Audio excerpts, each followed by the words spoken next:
जब हम रामायण के पन्नों को पलट कर देखते हैं और श्री राम के चरित्र को जब हम पढ़ते हैं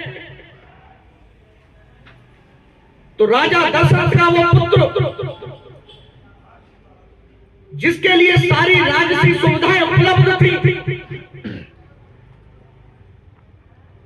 पर अपने जीवन का कष्ट यदि उसने झेला तो किसके लिए? कि सीता तो एक माध्यम थी, पर एक बड़ा उद्देश्य उसके पीछे कि बढ़ते हुए अधर्म को समाप्त करके पुनः से भारत की परंपरा को जीवित रखना। इन वेद की परंपराओं को इस भारतवर्ष के अंदर जीवित रखना था।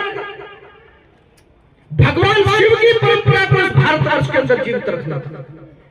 और इसीलिए अयोध्या से चलकर उन्होंने लंका पहुंचकर उस अधर्म रूपी रावण का संहार किया।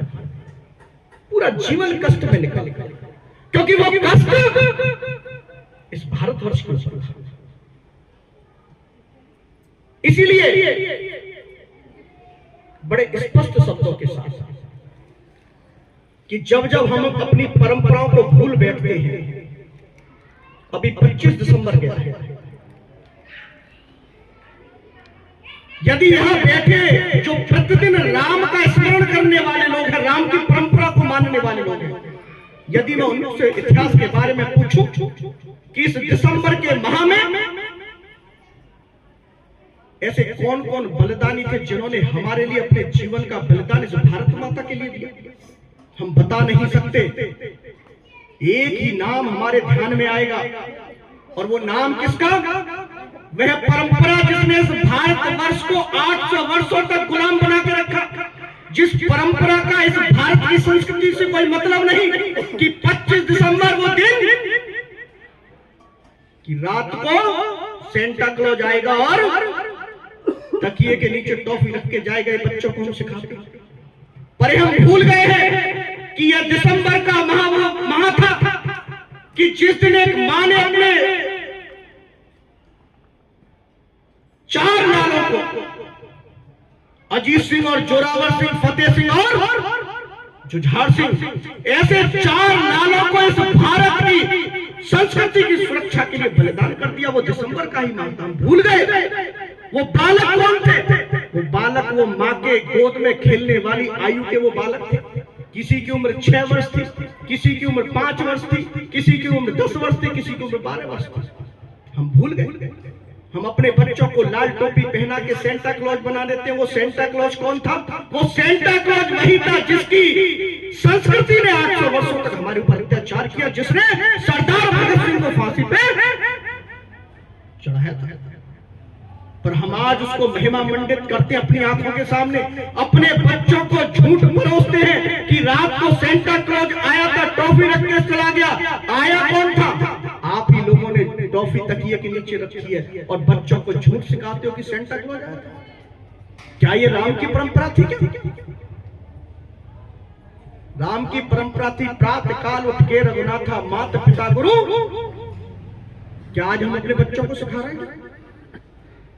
क्या हम अपने परिवार में देख रहे हैं कि जिस राम का, कृष्ण का हम गुणगान करते हैं, जब कष्ट हमारे ऊपर आता है, क्या उस हनुमान जी की हनुमान चालीसा हमारे बच्चों को हमें याद है कि नहीं? क्या कभी हमने अपने अंतःकरण में झांक कर देखा? नहीं, क्योंकि हम मानसिक रूप से गुलाम हो चुके हैं उस पाश्चात्य संस्कृति के, जिस संस्कृति ने निरंतर हमारे इस देश को काटने का काम किया, इस देश को बांटने का काम किया, हम लोगों को बांटने का काम किया, जातियों में बांटने का काम किया, क्षेत्र में बांटने का काम किया, प्रदेशों में बांटने का काम किया। इसलिए इस निवेदन के साथ कि ये दिसंबर का माह इन बालकों को सिखाइए। दिसंबर के माह में ही पंडित मदन मोहन मालवीय ब्राह्मण कितने लोग बैठे हैं?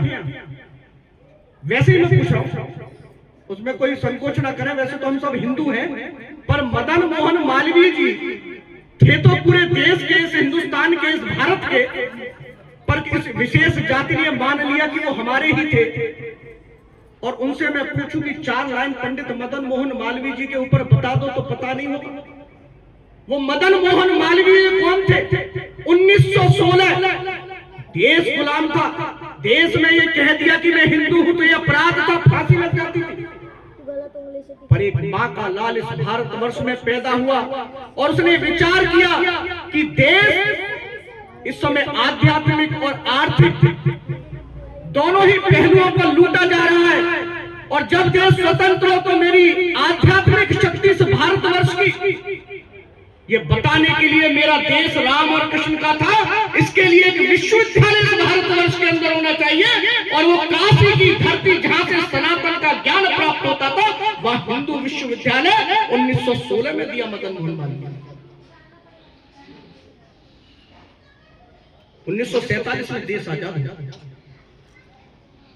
आज हम कहते हैं कि हिंदू हिंदू भाई भाई, ये बात तो सांप्रदायिक है, पर हम भूल गए मदन मोहन मालवीय को कितना उच्च विचार।